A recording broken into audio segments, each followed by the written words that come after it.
Ahora regresamos preparando el domingo.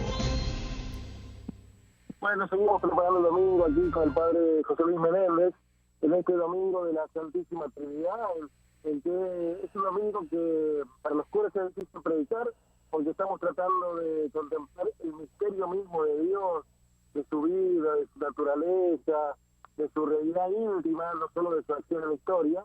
Y como decía el padre, es como tratar de mirar al sol con los ojos, ¿no? Deslumbra el misterio. ¿No es así, padre? No, no solo deslumbra, es que te puede engañar la pupila, dice, cuando ves al sol de frente. Hay mucha gente que en vez de disfrutarlo, lo que se vuelven locos y entonces rechazan el misterio porque es un misterio, cuando lo normal de un misterio es aceptar lo que es un misterio. Que podemos ver esto y esto y esto y esto, evidentemente, pero es que el hombre, y esto nos lo ha estado diciendo el apóstol Santiago en estas lecturas, en la primera lectura de esta semana, el hombre es soberbio. El hombre quiere ver a Dios cara a cara. El hombre quiere entender a Dios. Y a Dios no se le puede entender. Dios supera nuestra mente, nuestra capacidad intelectual, nuestra capacidad de abarcar algo. Dios es lo completamente otro. Es una cosa curiosa. El hombre quiere ponerse a la altura de Dios, quiere hacer un Dios, y al hacer ese Dios, al llegar a la concepción de ese Dios, lo que ha hecho es un ídolo. Porque Dios se escapa. Decía la Escritura en el domingo de Pentecostés que el Espíritu va donde quiere, como quiere, que nadie le puede poner cadenas, que nadie lo puede. Él va. Y saber coger cada uno de nosotros nuestro puesto, Padre. El primer puesto es que Dios es Dios. Yo soy criatura. Que Él, por gracia, por amor, me ha elevado a hijo suyo, pero sigo siendo criatura. Que por amor estoy llamado a seguir en los pasos de Jesús, pero sigo siendo criatura. Dios es Dios, yo soy un ser humano, una criatura limitadísima. Si es Él infinitamente grande, yo soy infinitamente pequeño. Y por eso, ante la grandeza, solo queda la humildad. Y yo creo que esto es lo que le pasa al mundo moderno, que vemos el sol y en vez de cerrar los ojos con humildad, lo que hacemos es, con desafío, lo queremos mirar para poder entenderlo, y lo único que hacemos es quemarnos la capacidad de ser humildes. No. Si vemos de frente y no aceptamos nuestra pequeñez, lo que hacemos es negar un misterio por no entenderlo. ¡Qué arrogantes el rechazar un misterio porque no lo entiendo! Pues hombre, entonces así nos hará lucir el pelo, porque no somos capaces de tener la humildad de disfrutarlo. Ahora bien, eso no quiere decir tampoco que Dios sea irracional o que... No.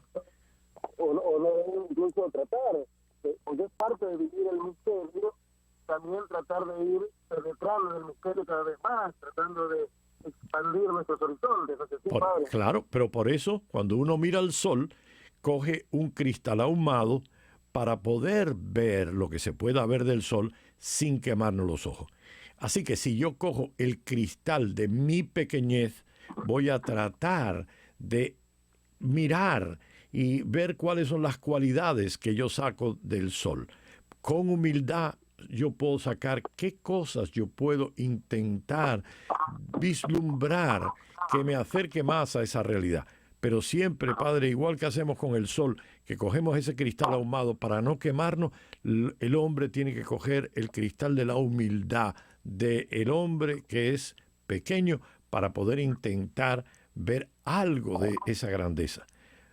Que más que entender la esencia de la grandeza, es entender las cosas que emanan de esa grandeza, que nos hacen entender un poquitico. Y eso lo entendemos, por ejemplo, Padre, cuando una persona hace cosas que nos dicen quién es esa persona. Por ejemplo, miremos a la Madre Teresa de Calcuta, que hacía cosas y esas cosas nos hacía ver la grandeza de ella, pero no nos entendíamos, no podíamos llegar a comprender quién era ella.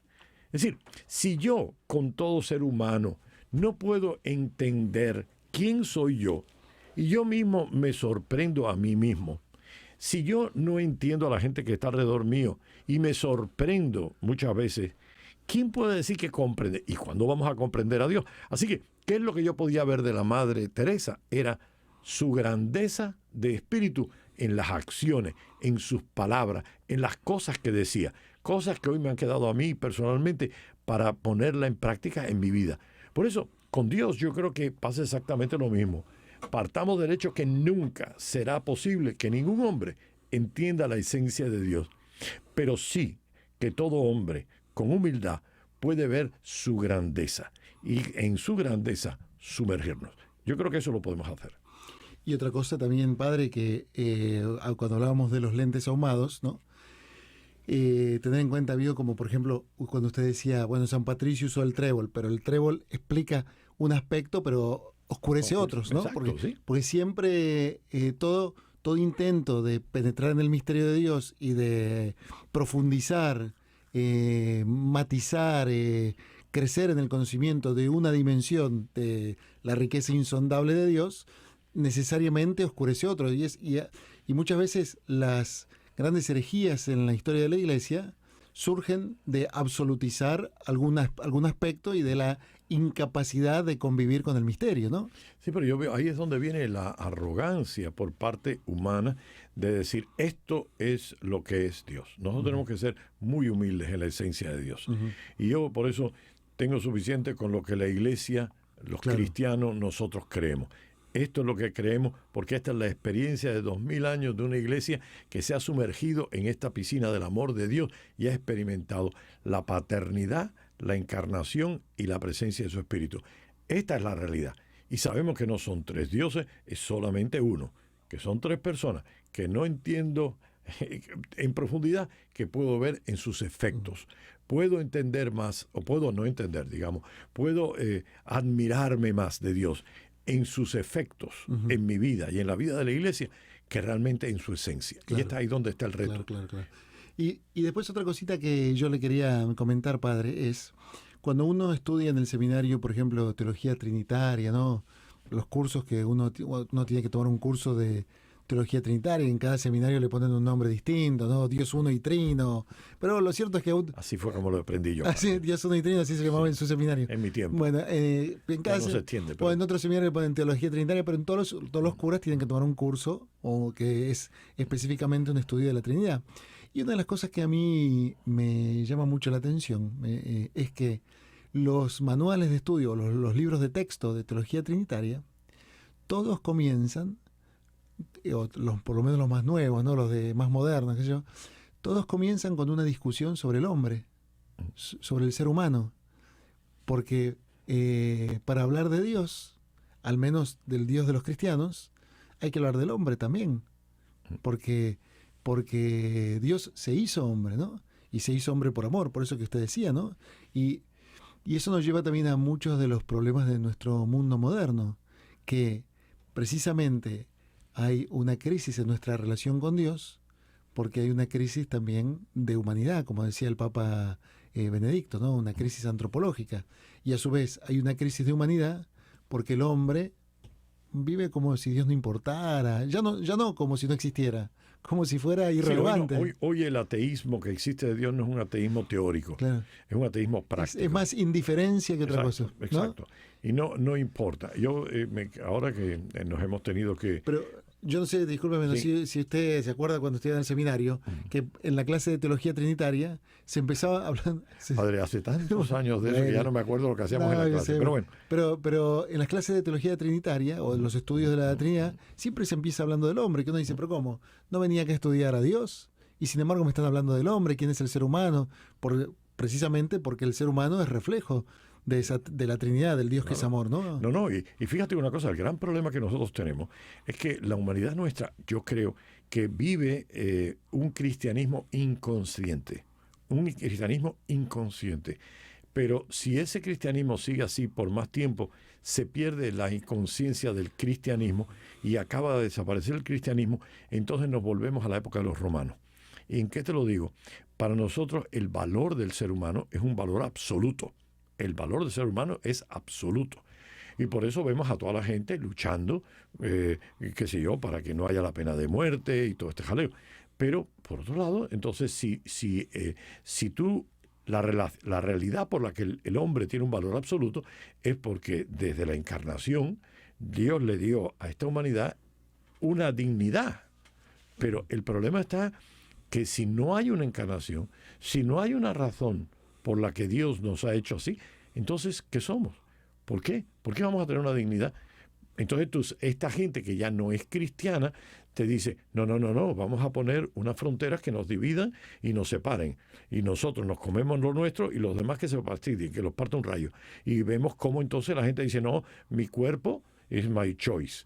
Y entonces vemos cómo entonces el niño que está, el feto que está gestándose en el vientre materno, no significa nada. Es puramente un apéndice que, bueno, pues me hice una cirugía plástica y me quité esto de arriba. Está perdiendo el ser humano, esa dignidad absoluta del ser humano, es algo que nace de nosotros.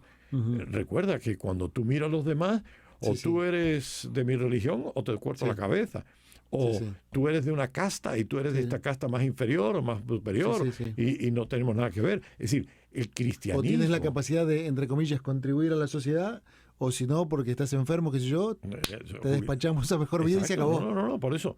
Y entonces lo estamos viendo, pero cuando se pierda los últimos rastros que quedan de cristianismo inconsciente y desaparezca, la gente va a decir, ¿y por qué? ¿Y por qué? Los míos. Recuerda que hay una cosa muy interesante. Muchas de las tribus que nosotros conocemos de nuestra América Latina, la palabra, como ellos se autorizan, como ellos se llaman a sí mismos, son los hombres. Nosotros somos los hombres. Los demás son otros seres que hay dando vueltas por ahí. Y si nosotros cabemos en esa situación, pues diríamos, bueno, pues nosotros, los argentinos, somos los que valen la pena. El resto, que los parte un rayo. Si hacemos eso, acabamos otra vez en la tribu.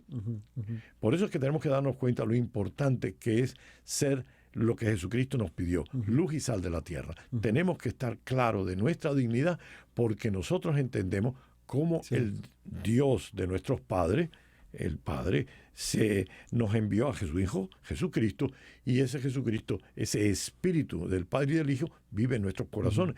Por tanto, si tú eres templo del Espíritu Santo, tú eres sagrado, yo no puedo tengo que respetarte. Claro.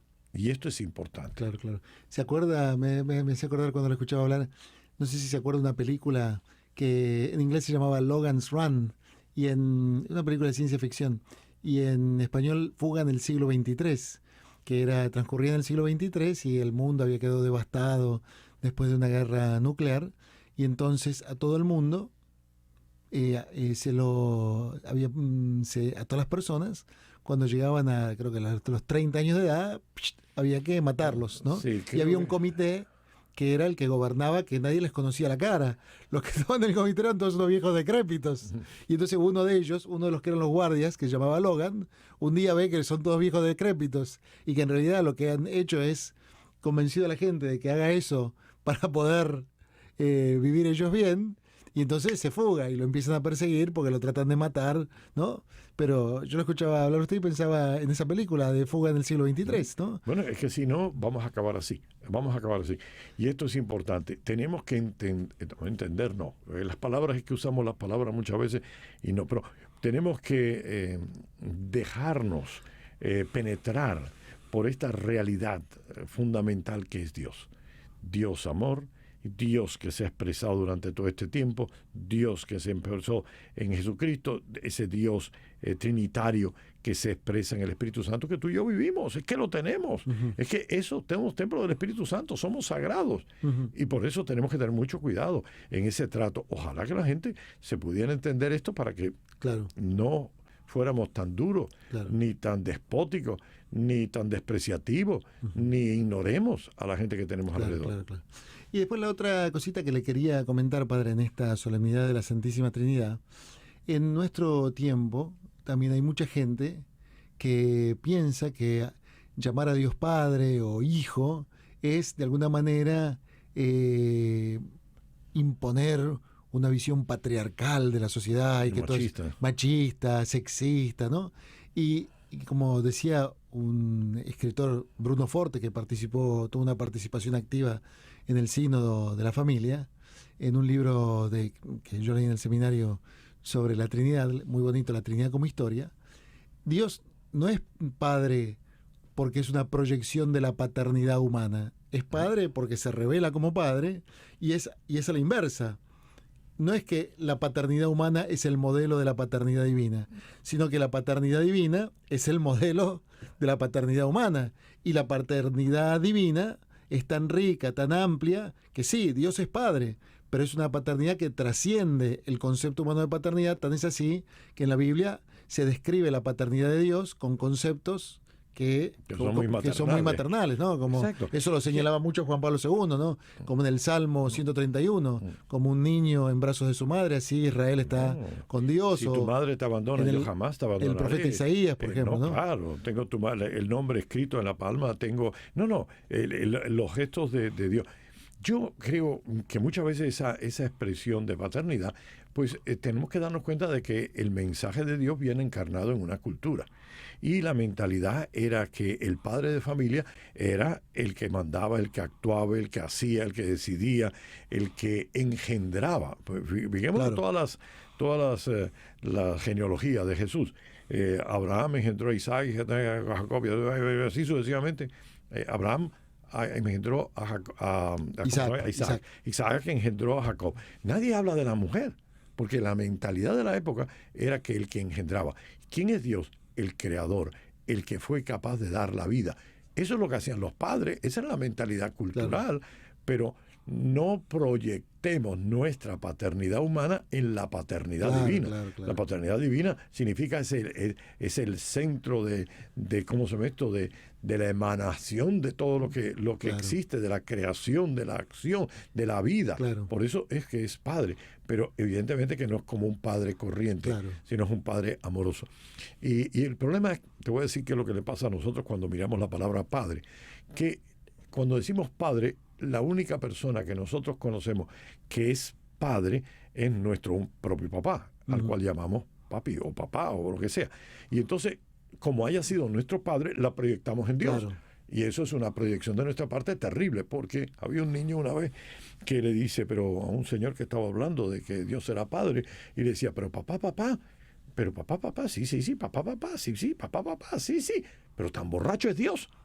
Claro. El niño, su papá, por desgracia, la imagen era un borracho. Claro. Entonces tú dices, pero entonces Dios es como mi papá. No, pero esperen, no podemos proyectar. Exacto. Tenemos que ser personas que descubremos lo que se llama paternidad en Dios. Claro. No proyectemos la paternidad humana en Dios. Y todo padre de familia humana, todo padre de varón, ¿no? que es padre de familia, debería mirar a Dios Padre para modelar en la paternidad divina la forma en que él vive esa responsabilidad paternal que le ha tocado a mí me gustaría que también, por la divina providencia. Y ¿no? la mamá, que mirara en la paternidad divina y pudieran darse cuenta que entre los dos, fíjate que dice, Dios creó al hombre, hombre y mujer los creó. O sea que hombre es un sentido mucho más amplio, que significa un hombre, un varón. Significa hombre es algo que viene a ser el conjunto. Y por eso el hombre y la mujer son complementarios y necesarios el uno al otro. Cada uno aporta. Dios es esa paternidad completa que aporta lo que el varón y la mujer aportan en esa relación. Dios lo aporta él en sí, todo ello. Así que yo por eso creo que no perdamos el tiempo con tonterías de machismo o no machismo. Señores, lo importante es darnos cuenta, la cultura que había era esa forma es la que tenemos que verla, pero no la veamos proyectando nuestra paternidades en Él. Dejemos que Él impregne nuestra paternidad. Así es. Y Jesucristo es hombre, no es de otra cosa, por una sencilla razón, que culturalmente, si hubiera venido a este mundo y Él tenía que ser el rostro humano de Dios, y hubiera venido a este mundo como mujer, lo hubieran metido en su cuarto y no hubiera podido salir de ahí, y no hubiera podido hablar, y no hubiera podido decir nada. La única manera que un ser humano pudiera en esa época haber podido hablar, actuar, moverse como lo hizo, es venir como varón. Si hubiera venido como hembra, no hubiera podido. Y esas son las limitaciones. Y Dios acepta y se autolimita para poder darnos el mensaje. Es como, yo siempre lo comparo esto con el mito de la creación. Cuando tú dices, y Dios creó primero, creó la luz, después creó las tinieblas, o sea, separó la luz de las tinieblas, después el agua de la tierra. Y digo, oiga, espera un momentito, para poder separar la luz de las tinieblas tenía que haber creado el sol primero. Pero es que estamos hablando de la mentalidad de esa época. Claro. Y lo que hay que buscar no es un libro de ciencia, no es un libro de historia, yo siempre lo digo, es un libro de catequesis. Claro. Lo que está queriendo decir es que Dios, en un momento dado, crea. Claro. Y crea por amor. Claro, como nos decía a nosotros el padre Bauer, nuestro profesor de Biblia, ¿no? Lo que hay que preguntar, lo que hay que decir es, ¿cuál es la pregunta a la que está tratando de responder el libro de Génesis? Claro. La pregunta no es ¿cómo?, sino ¿quién?, ¿por qué? ¿Y para qué? ¿no? Exacto. Y entonces, ¿cómo lo responderán las ciencias biológicas? Claro, ¿no? eso no importa. Y además... Que es su tarea, por otra parte, explicar el cómo. El escritor sagrado tenía que adaptarse a la mentalidad de la época. El claro. mundo es plano, señores. Esa era la mentalidad. El Señor no iba a decir, no, mire, el mundo es una bolita que anda dando vueltas. No, hombre, por Dios, hubiera dicho, este es un loco. No, me adapto. Porque el Espíritu, como dice el Señor, les irá explicando como poco a el poco. Evangelio. El Espíritu a través de los profetas, ahora el Espíritu en nosotros, nos irán haciendo entender poco a poco y podremos hoy comprender. Por eso es que esas luchas que existen entre creación y evolución, para nosotros los católicos son no irrelevantes. tienen ningún valor, porque a nosotros no nos interesa son pérdida de tiempo. si crearon a la gallina o si crearon el huevo. A nosotros lo que nos interesa es quién creó. Y sabemos y tenemos muy claro, como decíamos, ¿no?, que la Biblia no es un libro de geología ni de biología, sino que la Biblia nos está diciendo el quién, el por qué y el para qué. El cómo lo explicarán las ciencias después, ¿no? Las ciencias naturales. Y además que cualquiera que sea. Para Dios es exactamente lo mismo crear la gallina que crear una célula que en sí tiene la capacidad de desarrollarse hasta hacer esto. Pero fíjate, y es importante, la diferencia es que el mundo fue creado por Dios. Punto, ¿verdad? Segundo punto, el ser humano fue creado por Dios. No es fruto de la evolución. Hay una diferencia muy grande entre el chimpancé y nosotros, entre el pitecántropo, nuestro ancestro común, entre el chimpancé y nosotros, y hay una diferencia, y esa diferencia fue que Dios tuvo que actuar para crear un alma inmortal en este nuevo ser que se llama ser humano. Obvio. Así que por eso mismo yo creo que tenemos que darnos cuenta de que la creación o la evolución, si ustedes me salvan, que el punto primero, ese Big Bang, el Bang ese lo creó Dios, no hay problema. O lo que había antes del Big Bang lo creó Dios, no hay problema. Si cuando llegó el momento del ser humano, Dios intervino y creó el alma inmortal para ese ser humano, ya no tengo problema, yo le acepto cualquiera de las dos teorías. Tal cual. Y la última cosita, ya tenemos poco tiempo, padre, que le quería comentar.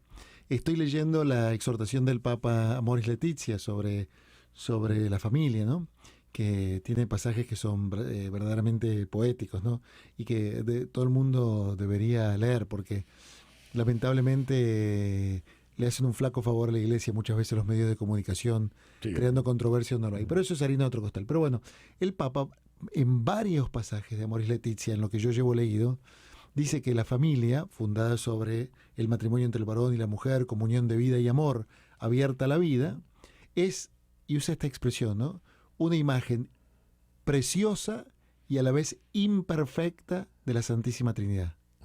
¿Por qué? Porque ahí se vive el amor en su expresión más radical, más exaltada, el amor humano, y por su misma naturaleza, es amor exaltado que genera vida. Entonces, le digo, en más de una oportunidad el Papa utiliza esa analogía, ¿no? Pero siempre matizando, ¿no?, que es una imagen imperfecta. Es que ¿no?, cualquier imagen que busquemos de Dios es imperfecta. Cualquiera. Porque nosotros no podemos saber exactamente esa esencia purísima. Es decir, por mucho que yo quiera decir que es la luz es... ¿Y cómo lo ve? ¿Cómo valora usted esa referencia a la familia? No, es verdad, es verdad. Es que el hombre y a la mujer se abren a la vida. El amor se abre a la vida. Y se donan recíprocamente de manera radical, irrevocable, plena. Pero fíjate qué bonito, es el amor, de verdad. Es el Padre y el Hijo y el Espíritu Santo, son esa expresión entre el marido, la mujer, que en el amor engendran al Espíritu. En este caso engendran al Hijo. Es esa relación. Y luego se regala una relación de familia. Y es una familia, aunque tiene 3 miembros, pero es una familia. Y tú te das cuenta, hay una cosa muy curiosa, que tú puedes hablar mal, yo puedo hablar mal de mi familia, pero tú no vengas a hablar mal de mi familia. Ahí hay bronca. Aunque nos llevemos mal, pero la bronca viene si alguien ataca a mi familia. Porque hay una unidad, la relación de unidad. Y eso es algo importante para todos nosotros. Por eso, vuelvo a decirte, más que tratar de entender que es imposible, es disfrutar y comprender en la proyección de esa luz en nuestra vida, en los diferentes aspectos de nuestra existencia, como es el de la familia, que es una realidad que nos hace comprender un poquito, a mucha distancia, pero nos hace entender un poquitico esa realidad. Pero más que perder el tiempo en cómo yo interpreto química, fisiológica, la playa, prefiero disfrutarla. O como el jugador de billar. Como el jugador de billar, agarre el taco y juegue. No quiero saber si la piscina tiene H2O, con ¿cuál es el pH? Sódico, con lo que sea. No, espera, déjame disfrutar. Sí. Y si luego yo tengo ganas de rizar el rizo y quiero saber exactamente, pues lo hace. Pero siempre sabiendo que estamos a mucha distancia. Tal cual.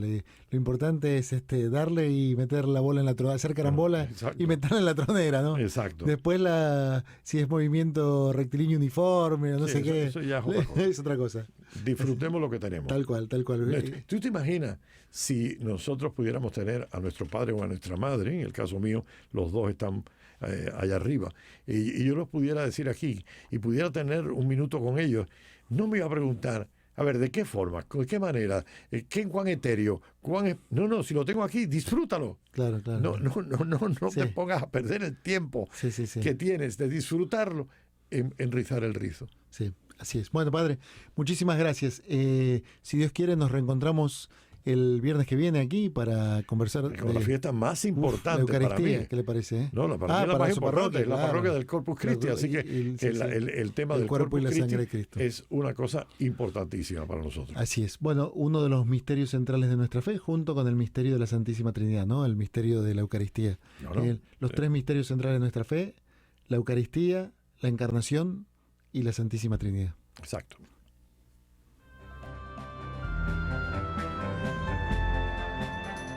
Radio Paz presentó Preparando el Domingo. Esta relación de hijos con el Señor debe crecer, debe ser alimentada cada día con la escucha de su palabra, la oración, la participación en los sacramentos y la práctica de la caridad. Preparando el Domingo con el Padre José Luis Menéndez.